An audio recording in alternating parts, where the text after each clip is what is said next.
Halo, assalamualaikum warahmatullahi wabarakatuh. Kembali lagi di channel Prima Crypto. Buat kalian yang baru datang di channel Prima Crypto, silahkan bantu subscribe karena subscribe itu gratis dan nyalakan loncengnya agar kalian bisa mendapatkan notifikasi video terbaru dari saya setiap harinya. Oke, terima kasih buat kalian yang sudah subscribe. Semoga rezeki makin lancar dan selalu profit setiap hari. Di video kali ini kita akan coba bahas mengenai PP token ya teman-teman ya. Bagaimana kabar kalian PP Army? Semoga dalam keadaan sehat dan cuan everyday. Dan untuk pembahasan kali ini mengenai PP ya sangat menarik ya teman-teman karena PP naiknya sangat-sangat fantastis teman-teman ya. Kemudian sebelum kita bahas, kita pantau dulu untuk hari ini kapitalisasi pasarnya berada di 40,95 kuadriliun dan naik 7,52% teman-teman. BTC di angka 1,1 miliar rupiah lagi teman-teman ya, dan dalam 24 jam naik 1,36% teman-teman. Kalian bisa lihat ya kapitalisasi pasarnya naik cukup tinggi teman-teman ya.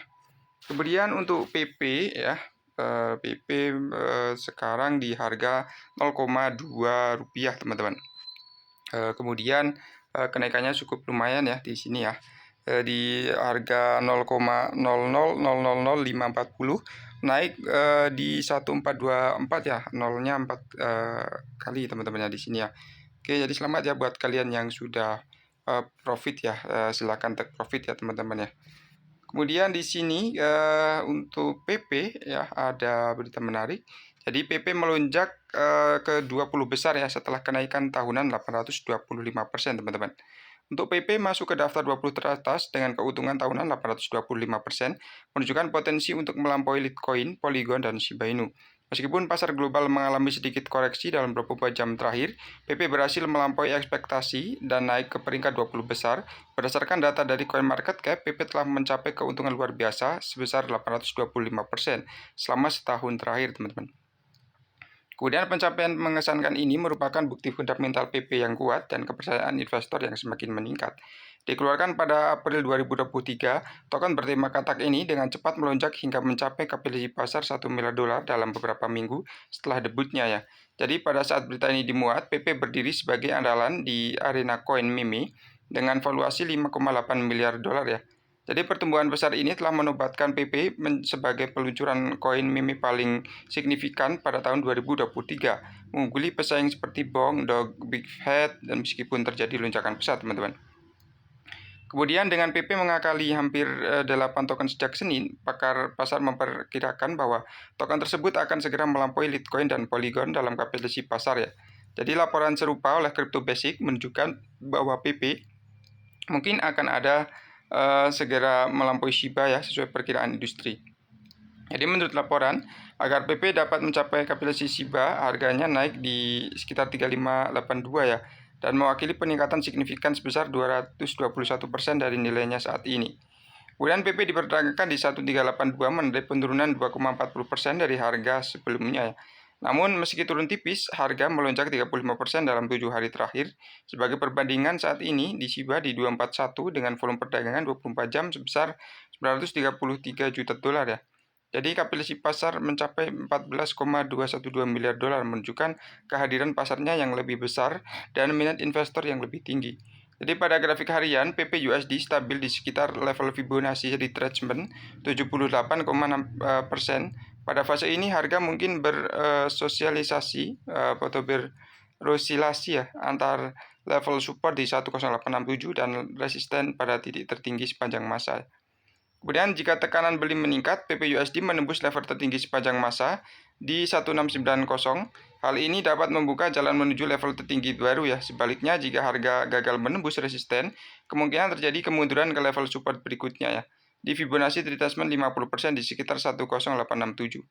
Jadi di sini lebih lanjut yang harus diperhatikan untuk level Fibonacci 38,2% di sekitar 800 dan level Fibonacci 23,6% di sekitar 400 teman-teman. Oke, kemudian di sini mengenai Bitcoin teman-teman. Tentang ETF profile ya teman-teman sepertinya ya di sini ya. Jadi Michael Saylor bereaksi terhadap persetujuan ETF Ethereum teman-teman. Ketua Eksekutif Mikrostrategi dan pendukung lama Bitcoin, Michael Saylor, tetap tangguh ya mendukung Bitcoin. Hal ini terjadi di tengah persetujuan baru-baru ini atas dana yang diperdagangkan di bursa ETF ya, dan Komisi Sekuritas Bursa Amerika Serikat. Menanggapi berita ini, Saylor menyampaikan pesan yang kuat kepada komunitas, menegaskan kembali keyakinannya akan keunggulan Bitcoin dibandingkan Ethereum dan aset lainnya. Jadi seorang maksimalis Bitcoin terkemuka, Saylor, menggunakan X sebelumnya untuk berbagi pemikirannya ya. Dia memposting pesan bullish untuk komunitas kripto, menyatakan semua model Anda hancur ketika Godzilla tiba. Dia menyertainya dengan gambar monster film ikonik Godzilla yang membuat kekacauan, teman-teman. Jadi gambar tersebut menyertakan maskot Bitcoin di sudutnya dan melambangkan kekuatan besar, dampak signifikan yang dapat diharapkan oleh para pendukungnya terhadap pasar, teman-teman.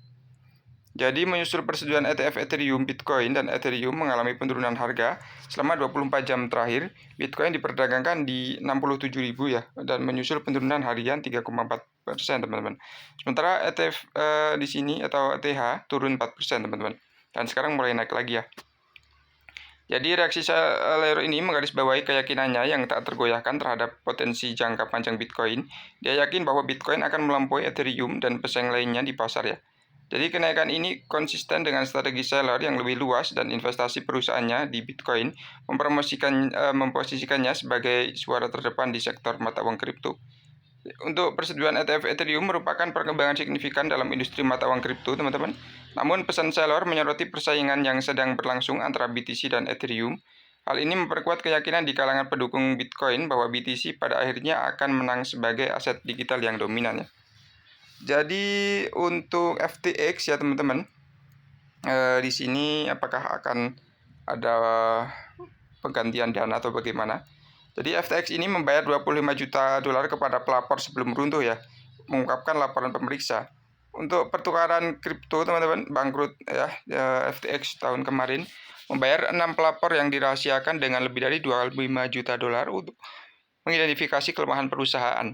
Jadi pertukaran kripto yang sekarang sudah tidak berfungsi telah terungkap karena telah melakukan pembayaran senilai lebih dari 25 juta dolar kepada 6 pelapor yang menemukan masalah dengannya ya. Sementara itu FTX masih berhutang sekitar 11 miliar dolar kepada investor yang kehilangan uang setelah berusaha runtuh ya. Jadi menurut laporan pemeriksa Robert Clary, pada hari Kamis, salah satu pelapor yang tidak disebutkan namanya adalah seorang eksekutif FTX. Mereka mengungkapkan bahwa grup FTX menyesatkan regulator dan investor, serta tidak memiliki struktur perusahaan yang memadai. Jadi mereka kemudian menulis surat kepada mantan CEO Sam Bankman-Fried, mantan insinyur FTX, dan mantan pengacara FTX dan Friedberg, mengungkapkan keprihatinan mereka ya. Jadi setelah menerima surat tersebut, Friedberg mengatakan kepada pelapor bahwa dia seharusnya tidak menulisnya, terutama karena FTX Group mungkin tidak memenuhi ekspektasi investor.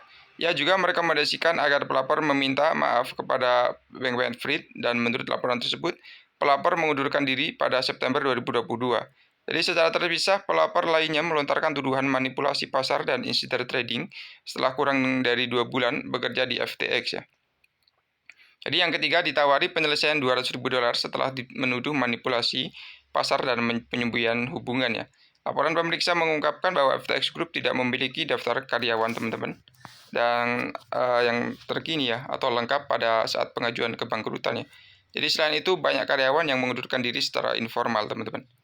Kemudian untuk Brad Harrison dari FTX menanggapi laporan pemeriksa, di sini beberapa mantan karyawan mengundurkan diri sebelum bursa runtuh, termasuk mantan presiden FTX Brad Harrison yang berhenti pada September 2022 ya, dan mantan CEO di Alameda Sam Trabuco ya.